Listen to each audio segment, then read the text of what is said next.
Thai food. 25. On this episode, we chat with Kun Kisnaphol Wattanawanyoo about Bangkok's mobile street vendor subculture.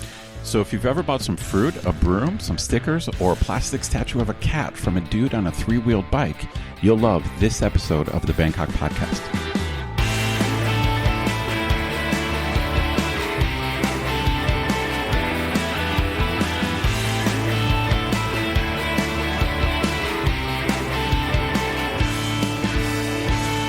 Sawadee krab, and welcome to the Bangkok Podcast.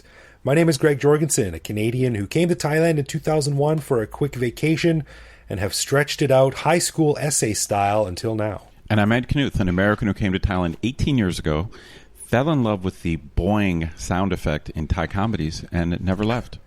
Boing. I love it. I can't get enough of it. We want to say a quick thank you to one of our patrons, Ashley, who supports us at the show shout-out level. Stick around after we're done talking about Bangkok's mobile street vendors to hear why Ashley's regular life needs no embellishments or hyperbole to be way more interesting than our own. Yeah, no kidding. And a huge thanks to all of our patrons like Ashley who support the show. And one of the cool things our patrons get is an unscripted, uncensored bonus episode every week where we talk about all kinds of stuff. We just finished recording this week's bonus show and we chatted about Thai films, American films, and why Ed and I do not see as much Thai films as in the cinema or at home as we should.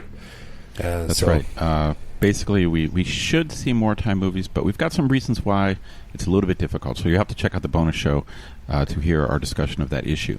Yeah. By the way, patrons do get a unique URL to put in their podcast player, so you get early shows and bonus shows automatically. But don't forget to head to the actual Patreon page to see older posts that aren't included in this URL, like photos and videos. Also, we have a community tab on the page as well. Feel free to post comments or photos or whatever on that page. Yeah, it's a good resource, so check it out. Check it out, guys. So, Ed, I got a question for you before we start. Can you hear this? You hear that? I can. You know what that is? No, I don't. That is a bottle of Crown Royal Black blended Canadian whiskey. 1 liter of it. Wow. That one of our patrons, William, brought to me from Canada last week. So thank you very much, William. That's awesome. He didn't buy it for me. I paid him for it, just to be clear. Still, that's a great favor. We've got the best patrons, dude. Yeah, we do. They're great. So thanks a lot, William. That's awesome. I am enjoying this a great deal. Unfortunately, I think it'll be gone too fast. So hey, on your next trip over, maybe you can pick me up another one. All right, on this episode, we are going to be talking to a fellow by the name of Kisnaphol Wattanawanyoo, also known as Keng. And he's a professor of architecture at King University of Technology in Thonburi. And he's also a PhD candidate at the Bartlett Development Planning Unit at University College in London. His research interests center on urban informality, also known as the urban practices of everyday life, as well as planning theories in relation to informal urbanism and urban complexity. Quite a mouthful. What brought him to my attention was that he recently gave a talk at the Siam Society about Bangkok's mobile street vendors and the surprising complexity that governs this interesting subculture. So we invited him to come talk on the show, and he said yes, which was very great. So here is my chat with Keng. สถานีต่อไปเพลินจิต Next station เพลินจิต Well, Keng, welcome to the Bangkok Podcast. Thank you for agreeing to come on. Okay, yes. Hi. It's my pleasure as well. Your specialty is an area of sort of living in Bangkok that I don't think a lot of people know about, and that is sort of the mobile street vendors. And these are the push carts, the motorbikes and pickup trucks that cruise up and down the sois and the alleys, selling vegetables, brooms, clothes, stickers, meat, sort of everything you can think of. And I got to thinking, who are these people? Why do they have this job? Is it a family thing? Is it like a last resort when they can't find other work, or is it one of those surprisingly lucrative jobs where you can be your own boss and you can actually save a bunch of money? So, well, let's talk a little bit about these mobile vendors then. Can you sort of give an overview of who they are and what they do and where they come from? They are coming from other upcountry from Thailand, like from the northeast, the north, or some of the central area of Thailand. and a few also from Bangkok or nearby Bangkok. Most of them, I mean, they could be divided into like the poorer one or the kind of might have a bit well-to-do or some kind of money or they own the land or own the farm or some other business Okay. in the other provinces of Thailand. But they are looking for like social mobility or to gain more income. So they're taking up some of these mobile vending. So if you can see like those bicycle or motorbike or just push cart, those are kind of more less investment in terms of the money or capital. And like the pickup truck, you could invest more like in terms of the vehicle or Right. Right. So it's essentially they're starting their own business, and the startup costs, if it's a small one, are pretty low. A bicycle. yeah, very low or the normal traditional we call it the habre, right? Those are like very basic ones. You don't have to buy anything. You just make it up your own or Hapre, okay.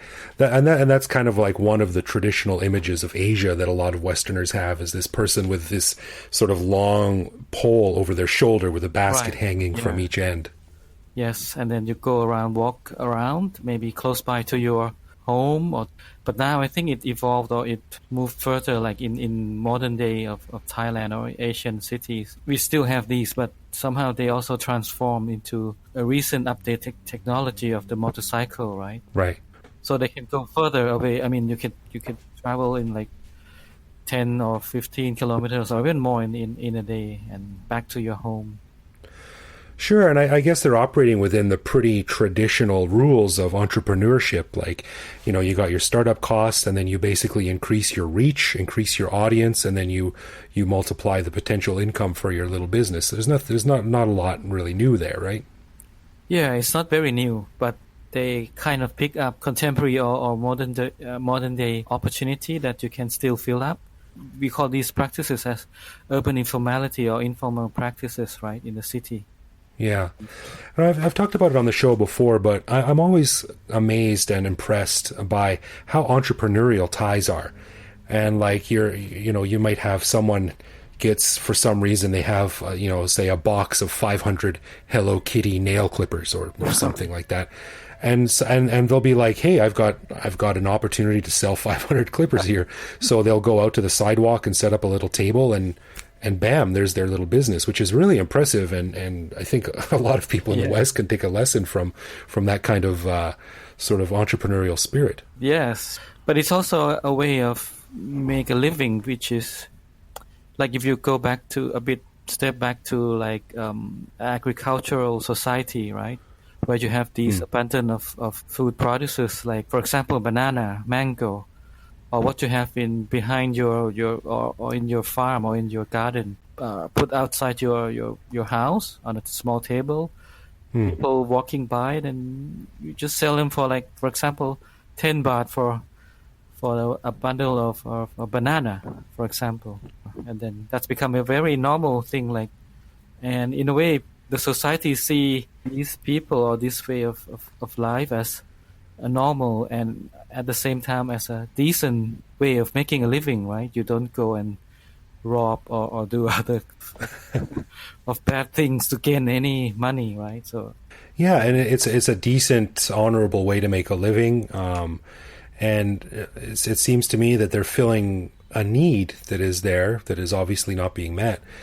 But one thing that surprised me was that you recently gave a talk at the Siam Society. yeah. And in your material for the Siam Society, it says, despite the contribution, street vendors are viewed by the state and local authorities and urban elites as unwanted, disordered, and chaotic urban elements, which I found surprising because mobile vendors seem, like I said, they're providing a valuable service, like motorbike taxis or street food vendors. So why does this dismissive attitude exist?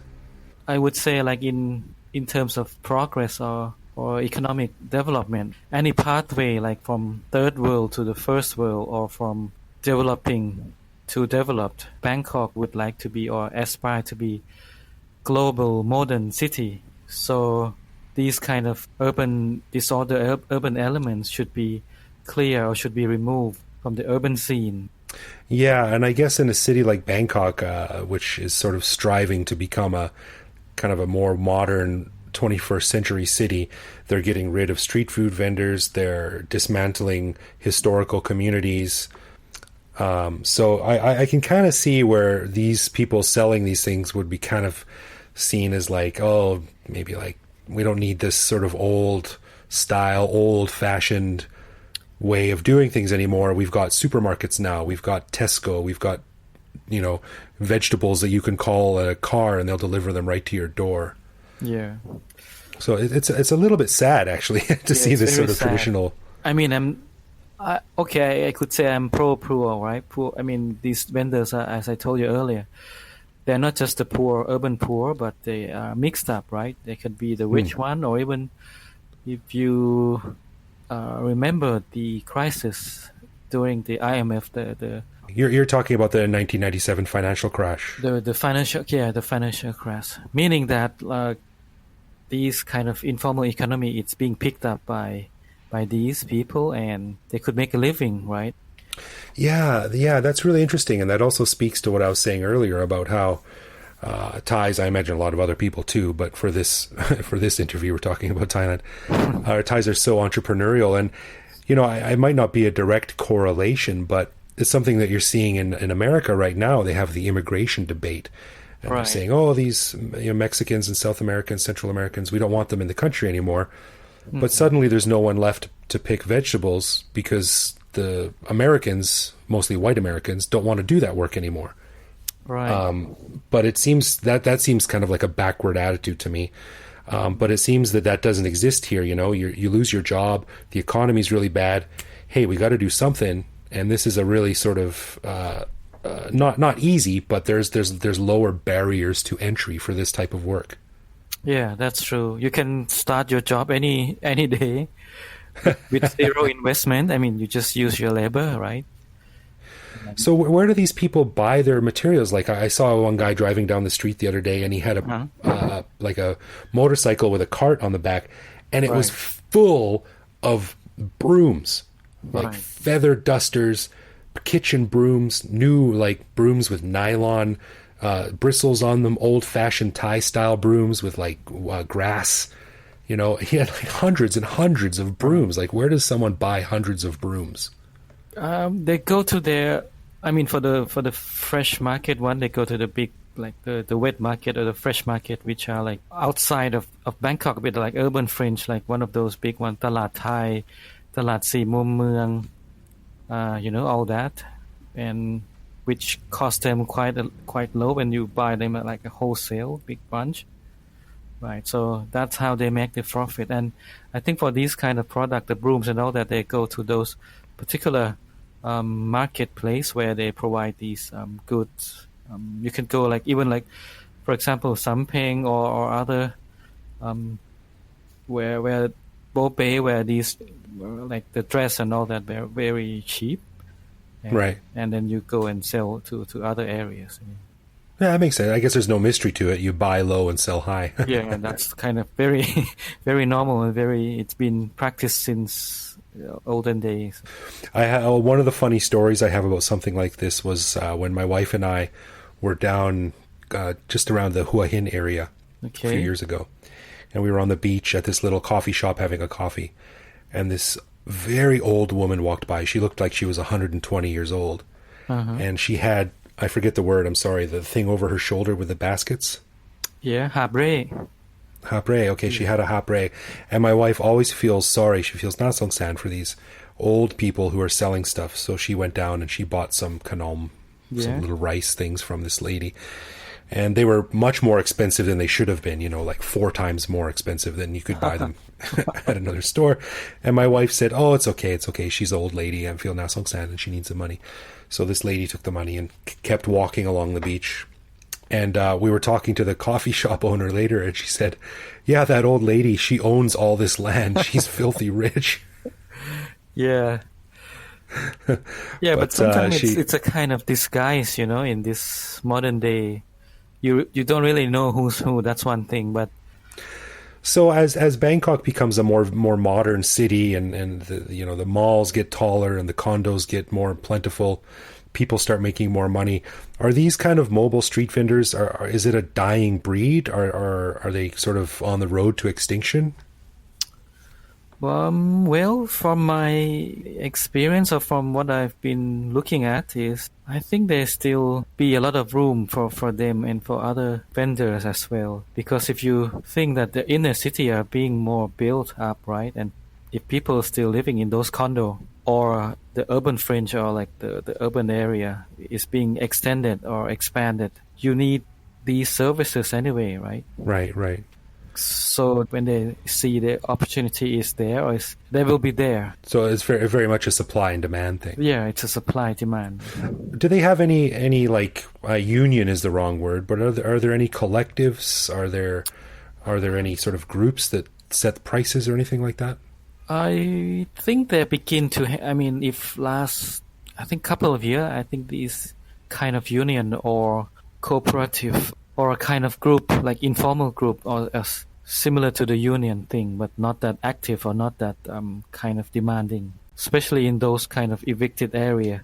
I think in Khao San Road or other Chinatown area. What I heard from other recent talk as well, they began to set up these kind of union. Okay, interesting. But in my case, which I looked at very particular, the pickup truck, the mobile market, right, in my research, they don't have that kind of formal union, but I think they do have a kind of network, the loose network of the family or kinship that tends to know each other, and right. they build up this kind of bond or helping out in a way, or finding the route.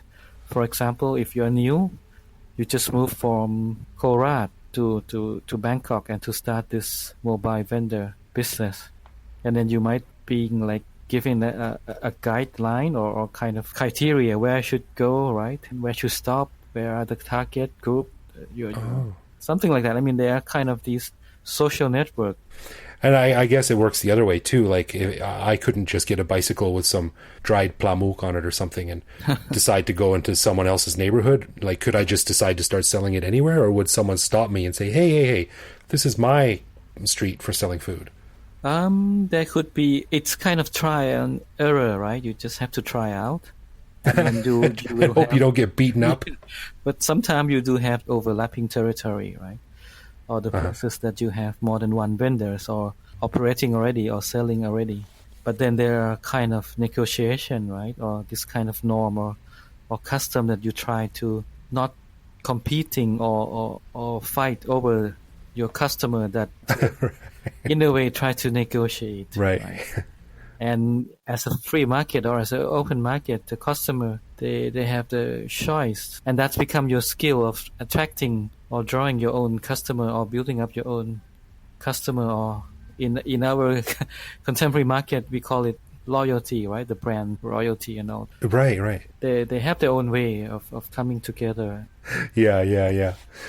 Well, as we're wrapping up, I know this is kind of a broad question, but are there any overlooked elements of this subculture? Are there any social, environmental, or political angles that people don't understand or don't realize? I think people might have like some misconception or misunderstanding about these vendors and try to, in a way, try to look down. Like if you're an urban governor or if you're the one who try to take care or control, you tends to get rid of these, right? And you think like, okay, convenience store, supermarket, or shopping mall will be taking their place, but you can't, right? I mean, you have to have variety or diversity in city and providing these services for people. And in terms of like social dimension, I think these people try to, in a way, try to make the city more human or more livable. Meaning, like you can initiate like socialization in your area or in your neighborhood or in your soil. Yeah, I think in a city like Bangkok too, where it's so easy to go from your air-conditioned condo to the air-conditioned car or train to the air-conditioned mall. I mean, let's be honest, Bangkok is not a city with a massive outdoor culture. So it's valuable, I think, to have this this sort of subculture out there on the streets, talking to people day to day, moving things around, spreading money around, much like motorcycle taxis or wet markets, except these guys are mobile.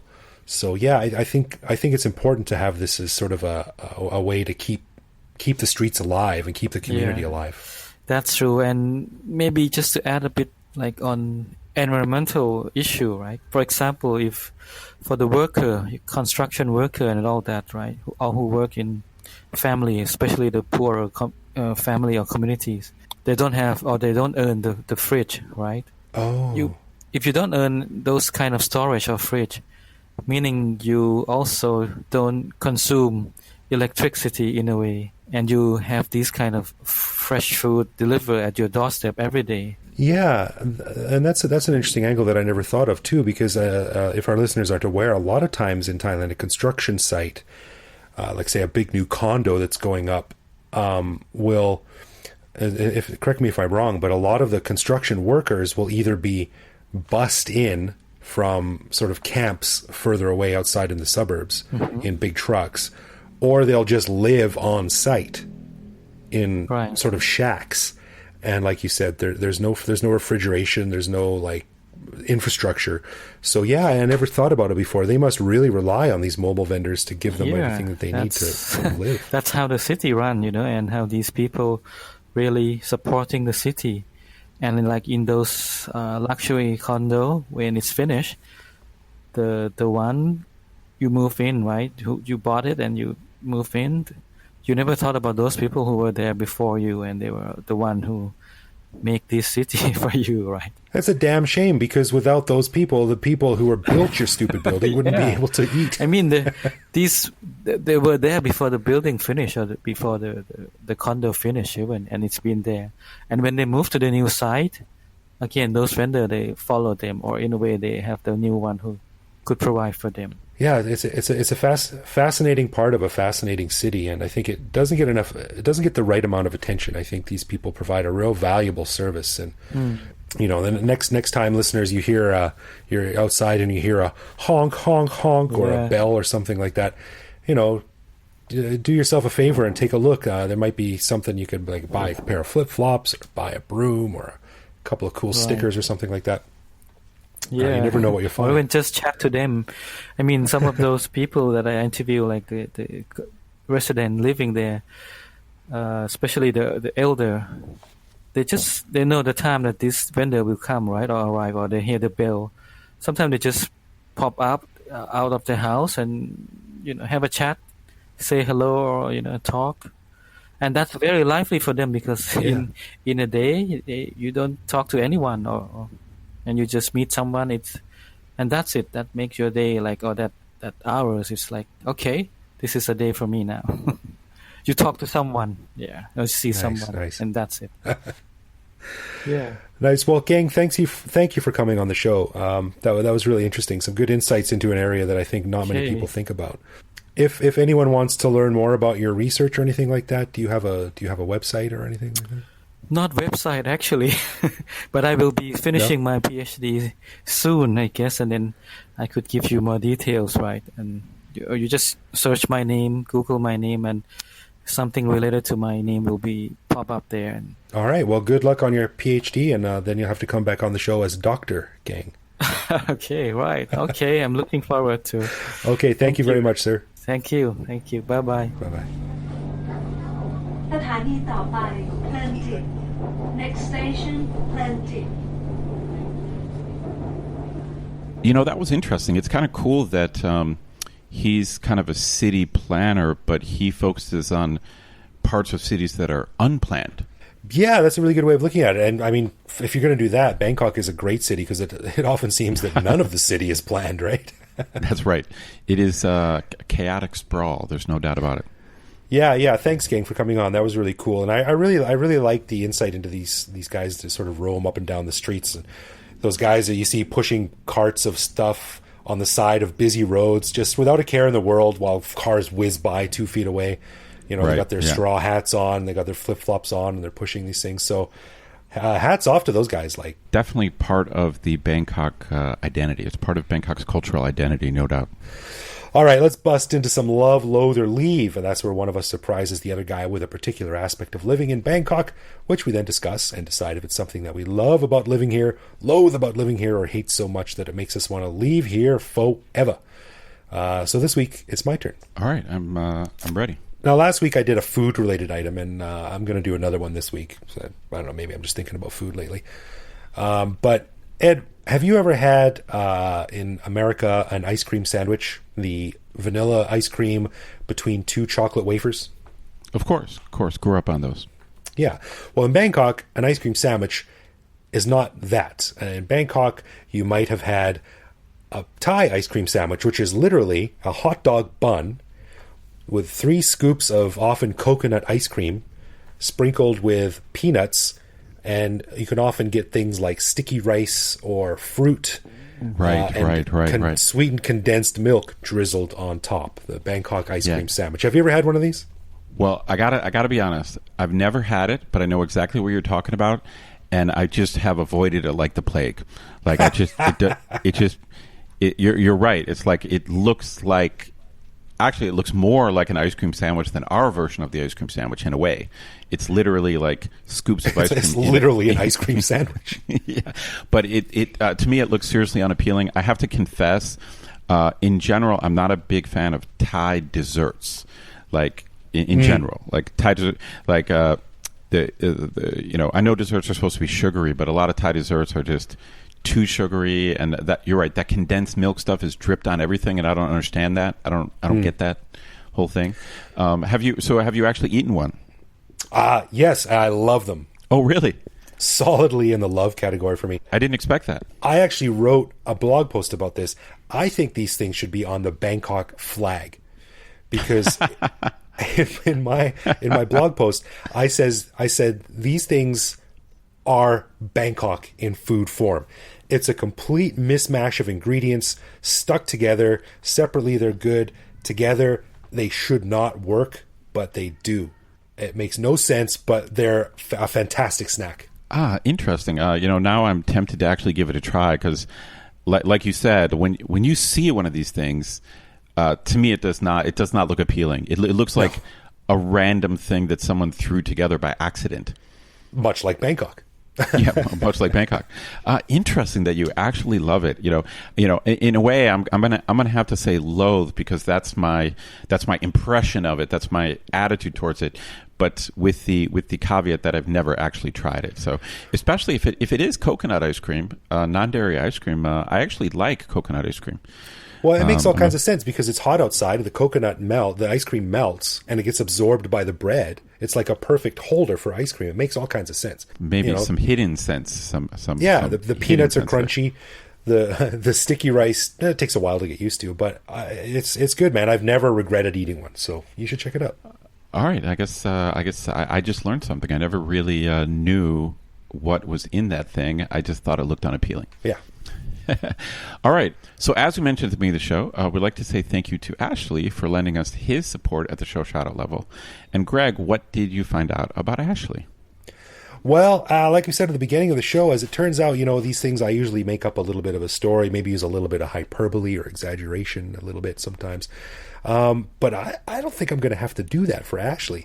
As it turns out, he was in town a little while ago, and we had a beer together on the river during an intense rainstorm, which was really cool, just sitting there chatting. A really nice guy. And I sort of started asking him about himself, and I jotted down a couple of things. So check this out. Ashley drives a tugboat in New York for 3 weeks. He gets on a plane. He comes to Bangkok for 3 weeks. And then he turns around and does it all again. So, wow, that is that is essentially his lifestyle. 3 weeks on a tugboat in New York City, followed by 3 weeks in Bangkok. Yeah. He hauling thousands and thousands of tons of cargo up and down the New York coastline, which is pretty badass. It's a pretty interesting job. Sure. When he comes to Bangkok, he lives in On Nut, which is a cool area. He said he's been coming to Thailand since 1998, when he read The Beach and turned up on Koh Phangan. So, wow, classic story. Yeah. He also says, a bar girl has my name tattooed on her hip, unsolicited. I'm sure there's a story there. Yeah, that sounds like a story. Yeah. And he finishes that off with saying, she's in jail now. No explanation. Just she's in jail now. Okay. Sounds like he's had some Bangkok adventures. Yeah, and he says you can find me weekends at Chit Beer, which is that great brewery up on Koh Kret, north of Bangkok, watching the barges go by, or on Sang Tip Alley at the Rovers, which is a cool Irish pub out in the Onut area. And he finishes it all off with saying, I saw Manak's ghost once. Wow. I mean, that's really like an expat badge of honor to actually see a Thai ghost. That's pretty incredible. And listeners, if you don't know, Manak is a very famous, the most famous Thai ghost story, and they've made several movies about it. And to actually see Manak's ghost, I mean, I haven't seen Manak's ghost. There's no exaggeration needed. You are right. His real life is stunning. Yeah. So Ashley, thank you for the support, buddy. We do appreciate it. You live a much more exciting life than we do, and you and your first mate Brendan over there in New York are going to listen to this, hopefully laugh. The beer's on us next time you're in town. No doubt. No doubt. All right, before we wrap up, I'd like to give a special thanks to all of our patrons who are listening now. As everyone knows, we don't run ads or have official sponsors for the show, so we really, really do appreciate the support we get from our patrons. And if you want to get in touch with us, we are at Bangkok Podcast on Facebook and Twitter, or you can send us a message via the contact form on bangkokpodcast.com. We always write back. If you write it, we will answer it. Yeah, and you can also find us on the Line app where we post each episode and carry on conversations with our listeners. You can also reach out to me directly on Twitter if you want, where I am BKK Greg. So everyone, thank you very much for listening, and we'll see you back here next week. Thanks, folks.